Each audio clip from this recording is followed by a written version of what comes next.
मैं आपको बता रहा हूं कि मैं सुबह मैंने रात से जैसे ही 1 बजे शुरू हुआ, मैं 1 से लेकर मैंने 5 बजे तक मैं अपने घर से बाहर निकल गया और मैंने ग्राउंड में प्रार्थना कर रहा था। और आप देखो कि मैंने 5 घंटे में दुआ करके आया हूं अपने घर के अंदर, उसके बाद मैं लाइव में बैठा हूं, लेकिन मैं उसके बाद मेरे चेहरे पर आपको कुछ फीलिंग नहीं नजर आ रही कि मैं सोया नहीं हूं या मैं कुछ नहीं किया, लेकिन मैं भूखा हूं। लेकिन अभी जब मैं प्रचार करने से पहले मेरे पेट में तो बहुत बड़ा दर्द होने लगा और मैंने कहा परमेश्वर अब मैं उपवास में थक गया हूं, अब मैं कैसे करूंगा। लेकिन परमेश्वर के एक कलाम ने मुझे सामर्थ दिया। जब मैं कलाम आपको सुना रहा हूं, इसी समय पवित्र आत्मा मेरे अंदर की प्यास, मेरे अंदर की भूख मिटा रहा है। मैं यही चाहता हूं कि पवित्र आत्मा कह रहा है जब आप प्रार्थना और वचन में रहते हैं तो परमेश्वर आपकी जिंदगियों में काम करना स्टार्ट करता है, वो आपको जिंदा रखने वाला है।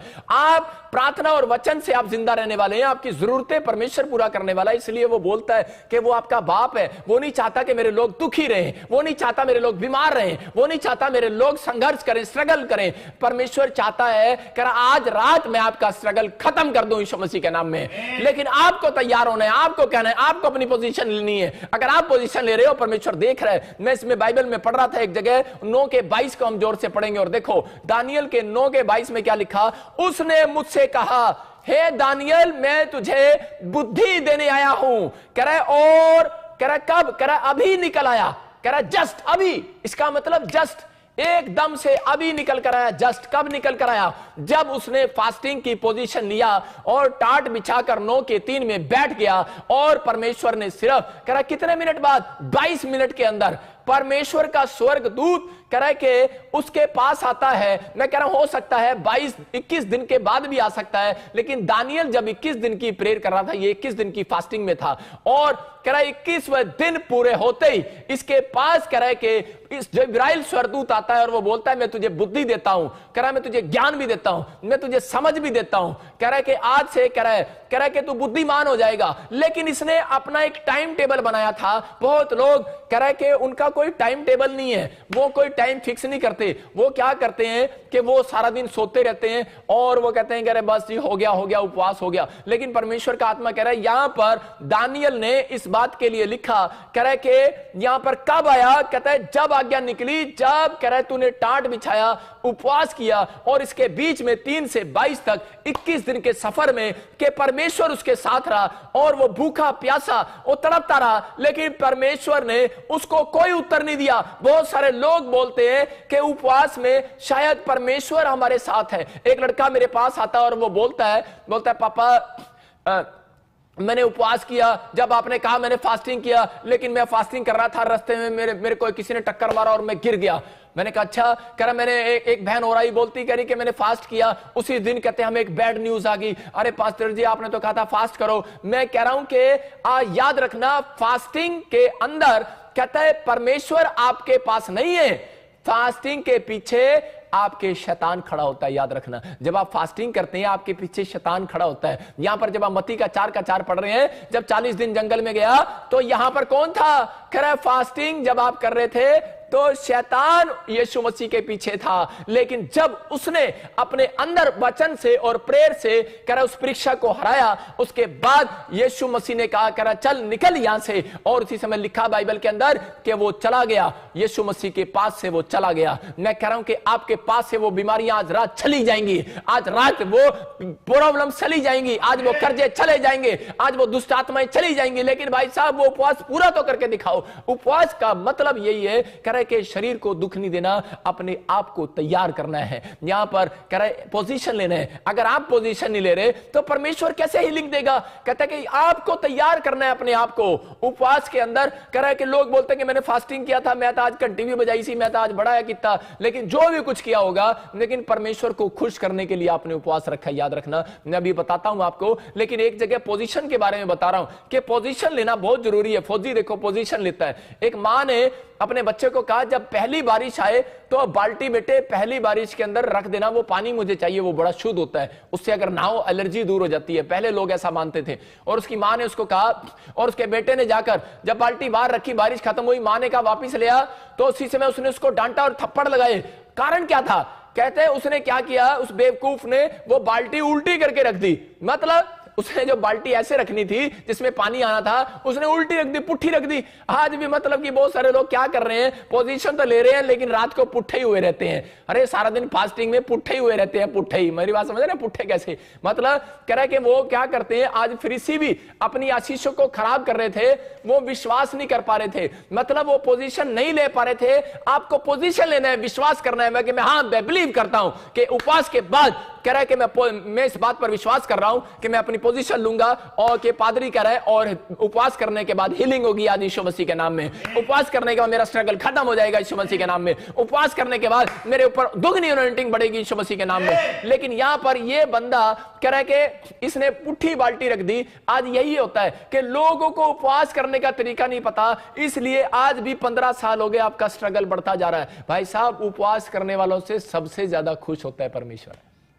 उपवास करना छोटी बात नहीं है। बाइबल बताती है इस बात के लिए कि हमें समझना है फास्टिंग प्रेयर क्या है। फास्टिंग क्या है, कह रहा उपवास में अपने शरीर को दुख नहीं देना कि हमने सारा दिन खाना नहीं खाया और 5 बजे देखते रहते हैं, अपनी पत्नी को बोलते रहते हैं कब बंद होएगा, ताश खेलते रहते हैं बैठकर, यार चल यार मैं साडी पत्नी ने कह रहा उपवास रखवाया है, कहते उपवास रखेंगे भला होएगा घर दा। सारा दिन ताश खेल रहे हैं, सारा दिन टीवी देख रहे हैं, कहते हैं मम्मी 5 कब बजेंगे, टीवी देख रहे हैं, आप टाइम पास कर रहे हैं। इसका मतलब तो आपको भूख दुगनी लगेगी। मैं कह रहा हूं कि आपको भूख, इसलिए यीशु मसीह बोलता है वचन से, कह रहा है कि अगर आप उपवास करते हैं, अगर प्रेयर के साथ आप उपवास करते हैं, तो वो आपकी रोटियों का जुगाड़ करने वाला अजरात, वो आज आपके कामों का जुगाड़ करने वाला अजरात, वो अगर आपने सारा दिन उपवास किया है और आपने वचन नहीं पढ़ा और प्रार्थना नहीं किया, बोलते हैं कि बहाना लगाने की जरूरत नहीं है कि पापा मैं जॉब में जाती हूं। परमेश्वर कहता है मैंने नहीं कहा कि तुम 40 के 40 उपवास रखो। यीशु मसीह ने एक रोजा रखा, 40 दिन का एक रोजा रखा यीशु मसीह ने। कई बार याद रखना कि यीशु मसीह एक रोजा 40 दिन जैसा रखा, उसने 40 दिन के रोजे को एक दिन जैसा रखा। मैं उसको 40 दिन नहीं कह रहा हूं, यीशु मसीह के 40 दिन एक दिन, समझ रहे ना मेरी बात को। उसने अपने आप के लिए यह बताना चाहता है आपको, कह रहा है कि आपके 1000 दिन लेकिन यीशु मसीह का एक दिन है। मैं कह रहा हूं उसका एक दिन आपके लिए 1000 दिन। लेकिन यहां पर वो कह रहा है कि बेशक आप परमेश्वर को मत बताओ कि मैं उपवास कर रहा हूं, ये कर रहा हूं, फलाना कर रहा हूं, वो सब जानता है आपके लिए, लेकिन आपको बहाने मारने की जरूरत नहीं है। मैं जॉब में हूं, मैं स्कूल में हूं, मेरे पास आज ये था वो था। परमेश्वर कह रहा है मुझे, कह रहा है मैं तुम्हारे एक उपवास से भी खुश हो सकता हूं। लेकिन कहता है, कह रहा तुम्हें क्या करना है, कह रहा तुम्हें छुट्टी करनी है उस दिन जिस दिन तुम्हारा रेस्ट डे हो। तरीका है ये उपवास करने का कि छुट्टी ले लो और उस दिन पूरे दिन उपवास करो। कह रहा है कि उस दिन आप किसी से बात ना करो, फोन स्विच ऑफ करो। मैं कह रहा हूं जब यीशु मसीह उपवास करने के लिए जंगल में, तो लिखा पतरस पौलुस ढूंढ रहे थे, और जब वो मिला तो उसके साथ ऐसे बोले जैसे उसको डांट रहे हो। वो बोलते कह रहे कहां था तू, हम तुझे सारी रात ढूंढ रहे थे। यीशु मसीह ने कहा, कह रहा मैं अपने पिता से बातें करने के लिए गया था। मेरी बात समझ रहे हैं कि नहीं? स्विच ऑफ कर दो मोबाइल को, कमरा बंद करो और उस दिन उपवास करो। हो सकता है कि आपका उपवास अगर ज्यादा लंबा नहीं है, आप 5 बजे तक उपवास कर सकते हो। अगर आप 5 बजे तक नहीं कर सकते, अगर आप शुगर पेशेंट हैं, तो आप 2 बजे तक आप उपवास कर सकते हो। या फिर आप एक दिन में कह रहा एक टाइम खाना खा सकते हो, दोपहर को आप खाना खा सकते हो। आप दोपहर को खाना खाओ और रात तक आप उपवास कर सकते हो। आप 24 घंटे में अगर आप 3 टाइम खाना छोड़ के अगर आप सब्जी एक टाइम खा सकते हो, अगर आपको कोई शुगर पेशेंट है। या फिर आप हार्ड फास्टिंग कर सकते हैं कि आप कोई पानी के साथ, या फिर कोई मतलब कि जैसे हार्ड फास्टिंग करना है, चाय पानी कुछ नहीं लेना, या फिर आप चाय पानी वाला उपवास रखो। ये उपवास आपको बोल कर रखने हैं, मतलब परमेश्वर को बता कर रखना है। यहां पर यशाया में देखो हम क्या पढ़ते हैं, 58 के 4 में, वहां पर क्लियर लिखा, कह रहा है कि आजकल जैसे तुम उपवास रखते हो मुझे मालूम है। कह रहा है 58 के 4 में क्लियर लिखा, कह रहा है तुम एक दूसरे को घूसे मारते हो। हाँ, सुनो तुम्हारे उपवास का फल ये होता है कि तुम आपस में लड़ते और झगड़ते, दुष्टता से घूंसे मारते हो। जैसा उपवास तुम आजकल रखते हो उससे तुम्हारी प्रार्थना ऊपर नहीं सुनाई देगी। देखो यहां क्या लिखा, कह रहा जैसा उपवास तुम आजकल रखते हो उससे तुम्हारी प्रार्थना ऊपर सुनाई नहीं देगी। इसलिए मैं आज आपकी बाल्टी सीधी कराने आया हूं भाई साहब। कह रहा आप बाल्टी पुट्ठी कर रखी है आपने, अपना दिमाग पुट्ठा कर रखा है, सीधा कर लो। कह रहा इसका मतलब ये वचन में आज सुनने के बाद इस उपवास को अगर आप सही तरीके से करेंगे, मैं कह रहा हूं स्ट्रगल खत्म हो जाएगा आज के बाद। चर्च आपके काम जो साल में नहीं बन रहे, मैं कह रहा हूं कि ये 2 दिसंबर में एंड में, मैं कह रहा हूं पूरे साल में जब शुरुआत में आपको कुछ नहीं मिला तो याद रखना आखिर में परमेश्वर जरूर देता है। इसका मतलब परमेश्वर आखिर का परमेश्वर है। जब वो यूहन्ना जब आप पढ़ते हैं उसका 3 अध्याय 2 अध्याय 2 का 3 पढ़ते हैं तो वहां पर जब दाखरस घट गया तो बाइबल बोलती है कि वहां पर कह रहा है कि शुरुआत में दाखरस जब कह रहे लोगों ने पिया और खत्म हो गया, लेकिन लोग तारीफ कर रहे थे, कह रहे थे आखिरी में भी कहते तूने इतना अद्भुत दाखरस छोड़ रखा। इसका मतलब कि आपने फास्टिंग प्रे स्टार्ट किया है, उसको नहीं देखने वाला परमेश्वर, उसको देखने वाला है एंड आपका कैसा है। आपने सेव का ही स्टार्ट किया लेकिन एंड आपका क्या था। मैं आपको कह रहा हूं कि आप फिल्म देखते हैं और फिल्म देखने के बाद आप स्टार्टिंग देखते हैं, लेकिन अगर आपने एंड देखो, मेरा बाप बोलता था एंड देखो कि बेटे फिल्म में ये ना देखो कि कौन नाच रहा है कौन क्या कर रहा है, फिल्म में ये देखो कि एंड का एंड क्या था, मतलब पाप का अंत हुआ। समझ रहे कि नहीं? कह रहे कि आपको अगर कोई फिल्म देख रहे हैं, मेरी बात समझ रहे कि नहीं, कि इस बात के लिए आपको तैयार होना है कि यहां पर कह रहा आखिर के दिन आपके कैसे होंगे। मतलब यहां पर आपने शुरुआत कर दिया 2020 की, लेकिन आप वेट करो कि आप अगर टिके हुए हो, आप अगर प्रार्थना में उपवास में, और अगर आज भी आप आर्थिक तंगी में पवित्रताई में जी रहे हो, स्पिरिचुअली नहीं थे फरीसी लोग, इसलिए वो मिराइकल को नहीं देख पाए। और बहुत लोग अपने ही घर के लोगों ने यीशु मसीह पर विश्वास नहीं किया। क्यों? क्योंकि वो रेडी नहीं थे। आज से 2000 साल पहले आया यीशु मसीह, चमत्कार करके दिखाया, लेकिन चमत्कार पर विश्वास किसने किया? कह रहा है अरे एक वेश्या औरत ने कर लिया। मैं हो सकता है कि आज चर्च के अंदर बहुत सारे लोग आते हैं लेकिन विश्वास नहीं करते, जो पहली बार आया उसको चमत्कार को देख लेता है। कारण कह रहा है विश्वास करता है। अगर आज मेरी बात पर विश्वास कर रहे हो कि परमेश्वर मैं इस ढंग से उपवास करूंगा, मैं कह रहा हूं पवित्र आत्मा मुझे बोल रहा है, कह रहा है कि 2020 में आपका दिसंबर आखिरी एंड में आपका स्ट्रगल खत्म होने वाला है यीशु मसीह के नाम में। आपको विश्वास करना है। कह रहा है कि परमेश्वर आखिरी के दिनों में आशीष जरूर देता है। यीशु मसीह जानबूझकर पैदा हुआ 25 दिसंबर में। भाई साहब ये यहां पर क्लियर है। कहता है कि दाखरस जब घट गया तो कह रहा है लोग उससे पूछ रहे थे तूने आखिरी के दिनों में भी इतना बढ़िया कैसे कर दिया। मैं कह रहा हूं बेशक आप पहली बार चर्च में आए हैं, लेकिन एंड टाइम पर भी अगर डॉक्टर ने आपको जवाब दे दिया है, एंड टाइम पर भी आपको बैंक ने जवाब दे दिया है, एंड टाइम पर भी, लेकिन एंड टाइम का इंतजार तो करो, क्योंकि परमेश्वर स्टार्टिंग में काम नहीं करता। याद रखना हमेशा एंड में जाकर काम करता है। परमेश्वर उस आदमी के अंदर जब काम करता है जब उसकी बस हो जाती है। अगर आपकी बस होगी है कि मैं थक गया हूं, परमेश्वर मेरा क्या होगा, मैं कह रहा हूं कि आपका कुछ नहीं होगा कालिया, आपका सब कुछ परमेश्वर आज अद्भुत करने वाला है यीशु मसीह के नाम में। आप चिंता करके आज शैतान को कह रहा है कि आप बार बार उसको विनर बना रहे हो। परमेश्वर का आत्मा कह रहा है आपको हराना है। यहां पर यशायाह बोल रहा था, कहता है कि जैसा उपवास आप करते हो, परमेश्वर ने उसको कहा, कहता है तेरे लोग ऐसा उपवास करते हैं, कह रहा है जिस दिन ये कह रहा आप पुट्ठी बाल्टी कैसे कर देते हो, आपका उपवास गलत कैसे हो जाता है। कह रहा जिस दिन आप उपवास करते हो, लोग क्या करते हैं, उपवास करते हैं और उस दिन मम्मी को बोलेंगे मम्मी मेरे वास्ते जरा पानी ले आ, मेरा उपवास है आज ना, पानी ले आ। आज सांस क्या बोलती है, कह रहा मेरे लिए पानी ले आ। कह रहा तुम दूसरों से काम कराते हो और लोगों को बताते हो। अगर आपने अपना उपवास बता दिया किसी को कि आज मेरा फास्ट है यार, आज मैं बाहर नहीं आऊंगा, हेलो यार मेरा फास्ट है आज, आपका उपवास कैंसल। मेरी बात समझ रहे हो? अगर आपने उपवास गुप्त में नहीं रखा तो वो कैंसल है। उपवास वाले दिन आप किसी को मत बताओ कि मेरा उपवास है। इसलिए बहुत लोगों के उपवास कैंसल हो चुके हैं और स्वर्ग में प्रार्थना नहीं जाती। या क्लियर लिखा, पढ़ लो 58 के 4 में, या लिखा इस उपवास के कारण कहता है तुम्हारी प्रार्थनाएं मुझ तक नहीं पहुंचती है। इसका मतलब कौन ले गया तुम्हारी प्रार्थनाओं को? पता ही नहीं है, शैतान ले गया। शैतान ले गया। चाहे पाकिस्तान वाले देख रहे हो, चाहे इंडिया वाले, चाहे America, England, Australia, New Zealand, Assam, अरे कोई देख रहा हो, नेपाल देख रहा हो, लेकिन परमेश्वर का आत्मा कह रहा है वचन से गोस्पल झूठा नहीं बांटता, मैं सच्चा गोस्पल बांट रहा हूं कि वो यीशु मसीह बोलता है, कह रहा अगर तुम कह रहा उपवास के अंदर कह रहा अगर तुम किसी को मारते पीटते हो, झगड़े करते हो या आपस में गालियां बकते हो या फिर किसी के बारे में बुरा सोचते हो, वो ऐसा उपवास पसंद नहीं करता।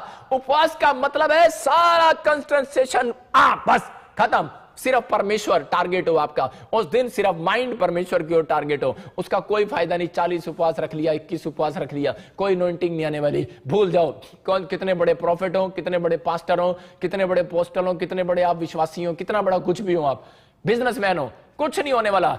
एक कीड़ी भी मरने वाली नहीं है भाई साहब, एक कीड़ी भी। आपके 40 उपवास फेल हो गए, यहां क्लियर लिखा, कह रहा है कि उस दिन कह रहा है क्षमा करना, कह रहा है एक दूसरे को क्षमा करो, पश्चाताप करो, अपने आप को तैयार करना है। अगर तैयार नहीं कर पा रहे आप और फिर उपवास में वो गलती कर रहे हैं, यही कारण है। कह रहा आपका स्ट्रगल बढ़ रहा है और आप कामयाब नहीं हो रहे। लेकिन अगर आपने अपना स्ट्रगल करे, आप सीख लिए कि आज से मैं कैसे पूरा करूंगा, तो मैं कह रहा हूं आज से वो मेहनत आप जो कर रहे हैं वो आपको करनी नहीं पड़ेगी। याद रखना, आज से मेहनत करने के लिए स्वर्गदूत आएंगे। मैं आपको विश्वास दिलाने के लिए मत्ती का 4:10 पढ़ता हूं, और आपको विश्वास होगा कि जब यीशु मसीह का उपवास खत्म हुआ और वहां पर लिखा, उसके 4 के मैं उसमें पढ़ रहा था, मुझे बड़ा अच्छा लगा कि 11वें में देखो क्या लिखा, हाँ लास्ट में, तब शैतान उसके पास से चला गया। हाँ, और देखो, हाँ, स्वर्गदूत आकर उसकी सेवा करने लगे। कौन आगे सेवा करने लगे? स्वर्गदूत। कब? जब उपवास खत्म हुआ। इसका मतलब कि जब आपने शुरू किया है तो शैतान आपका पीछा कर रहा है, लेकिन जब आपने खत्म किया है तो स्वर्गदूत आपका पीछा कर रहा है। चर्च, आज आपकी स्ट्रगल खत्म होने वाली है, आपको तैयार रहना है, आपको करना है। इसका मतलब यहां पर कि आपने शुरुआत तो अच्छी की है, लेकिन एंड आपका कैसा है? एंड आपने नहीं की। बहुत लोग सुबह उठकर प्रार्थना तो करते हैं, लेकिन बिस्तर पर जाने से वो कह रहा है एंड अच्छा नहीं करते, प्रार्थना नहीं करते। इसलिए रात को भूतड़ी उनके सपने में चंडा मार दिया उन्होंने आगे, कह चल। और राती फिर उठ के आंदे ने कहते ने पादरी साहब आज ना भूतड़ी ने मैंने चंड मारी। मैं कहा चंड क्या? मैं कहा चंडा भी मारेगा वो, चंडा भी मारेगा वो। अरे जब तू रात को बिस्तर पर सोने से पहले प्रार्थना नहीं करता, अरे परमेश्वर को अपनी आत्मा को देकर नहीं जाता कि परमेश्वर मैं सोने के लिए जा रहा हूं, मेरी आत्मा को संभाल कर रखना, मुझे भी जिंदा रहना है, परमेश्वर मेरे आसपास कोई शैतान ना आए, तो कैसे आएगा? यहां पर यीशु मसीह फास्टिंग में बोल रहा था। फास्टिंग में यह नहीं होता कि आप सब फास्टिंग रहो। कुछ लोग करते हैं फास्टिंग बस खाना नहीं खाना और चुपचाप बैठे रहना, बस परमेश्वर देख रहा है फास्टिंग कितनी है। वो फास्टिंग नहीं है, फास्टिंग प्रेयर। मैंने इसका विषय रखा है फास्टिंग प्रेयर। जब आपने फास्टिंग किया उसके अंदर प्रे करना है, अपनी बातों को रखना है परमेश्वर के सामने। एक बच्चा जब करा फास्टिंग करता है तो आपके फास्टिंग को करा परमेश्वर पसंद करता है, इसलिए करा शैतान जो है फास्टिंग को तोड़ना चाहता है। शैतान चाहता है करा ये फास्ट ना करें। शैतान आपकी बातों से नहीं डरता, वो उन लोगों से डरता है जो फास्ट करते हैं, वो आपके फास्टिंग प्रेयर से डरता है। शैतान घबरा जाता है फास्टिंग प्रेयर वाले लोगों से कि यार इसने फास्टिंग प्रेयर कर लिया, अब इसका क्या होगा? कहता है वो इसलिए तोड़ने की कोशिश करता है। अगर आप स्ट्रगल कर रहे हैं मकान बनाने के लिए, घर बनाने के लिए, लोन लेने के लिए, तो परमेश्वर कह रहा है मैं आपका स्ट्रगल खत्म करना आना चाहता हूं, लेकिन कह रहा है जब ये उपवास ही नहीं करते तो मैं इनका स्ट्रगल कैसे खत्म करूं? यहां पर यीशु मसीह कह रहा उपवास करके बैठ गया और शैतान उसके पीछे था। और जब आप उपवास कर रहे हो तो उसी समय शैतान पीछा कर रहा है। लेकिन जब आपको याद रखना, क्योंकि उसको पता है कि जब एक बच्चा 1 दिन खाना नहीं खाता, 2 दिन खाना नहीं खाता, 3 दिन खाना नहीं खाता, चौथे दिन बाप बोलता है नहीं नहीं, कहता है कि मेरे बेटे ने 3 दिन खाना नहीं खाया। मां बोलती है अरे 4 दिन हो गए, अरे पुत्र ने खाना नहीं खाया, 5 दिन हो गए, तेरा की जा रहा है लालची। अरे लालची पति पता नहीं क्या क्या चौबे मारती है अपने पति को, बोलती है अरे दे देना, करे बोलती है इतना लालच क्यों कर रहा है? अरे बेटे ने मोटरसाइकिल मांग रहा है, दिलवा देना, भूखा मर जाएगा। 7 दिन हो गए हैं, अरे 8 दिन हो गए, 10 दिन हो गए। जब 11 दिन हो जाते हैं तो उसी समय क्या होता है? कह रहा उसी समय उसका बाप टूट जाता है, पिघल जाता है। अरे मेरा यीशु मसीह भी ऐसा ही है मेरे भाइयों। वो कह रहा है मेरा बेटा है, मेरी बेटी सुन, अपने दिल के दरवाजे को खोल। कह रहे कि अपने अंदर तैयारी कर आज। कह रहा है परमेश्वर अंदर आना चाहता है जब तू उपवास करता है। कह रहा है कि जब तू उपवास के अंदर कह रहा बेढंगे ढंग से नहीं, कह रहा सही तरीके से उपवास करता है। आज रात मेरा परमेश्वर आपसे बातें करने वाला है, आज रात आपका स्ट्रगल खत्म करने वाला है, आज रात आपकी जिंदगी में चमत्कार करने वाला है। और लेकिन उपवास खत्म होने तक परमेश्वर आने वाला है। उपवास में नहीं आने वाला, उपवास खत्म होने वाला है। सबको जय मसीह की। मैं जतिन बब्बर और आप देख रहे हैं मसीह परिवार चैनल। जैसे कि आप सब जानते हैं कि मैं इस चैनल पे प्रभु के अलग अलग दासों की वीडियोस डालता हूं, तो अगर आपको हमारा चैनल अच्छा लगता है तो आप इस चैनल को ज़्यादा से ज़्यादा सब्सक्राइब जरूर करें, ताकि आप प्रभु के वचन को सुन सके। वीडियोस को ज़्यादा से ज़्यादा शेयर करें ताकि जिन लोगों तक वचन नहीं पहुंचा उन तक वचन पहुंच सके। सबको जय मसीह की। एक बार मैं आपसे दोबारा कहूँगा कि इस चैनल को सब्सक्राइब जरूर करें और वीडियोस को ज़्यादा से ज़्यादा शेयर करें। जय मसीह की।